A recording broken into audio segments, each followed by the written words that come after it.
านยามแลตะเวนแดงลับดงตึกสูงใจลอยอยู่ในเมืองกรุงไปถึง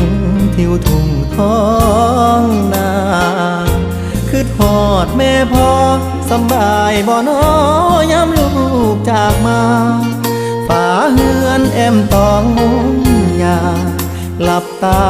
ยังจำฝังใจมาอยู่เมืองไกลบ่อุ่นใจคืออยู่บ้านเฮาหาปลาหน้าหวานเกี่ยวข้าวของขึ้นเหล้าลาบขมต้มไก่หนาวหมอกจางจางไอดินกลิ่นฟางยังค้างในใจหอมเอ่ยหอมกลิ่นเข้าเมืองน้ำตาสิไหลยามคือทอดบ้าน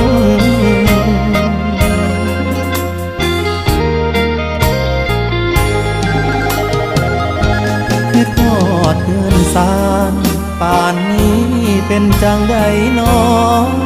ขอเพิ่นไว้ก่อนเด้อพ่อนี่พ่อก็สอกองทุนหมู่บ้าน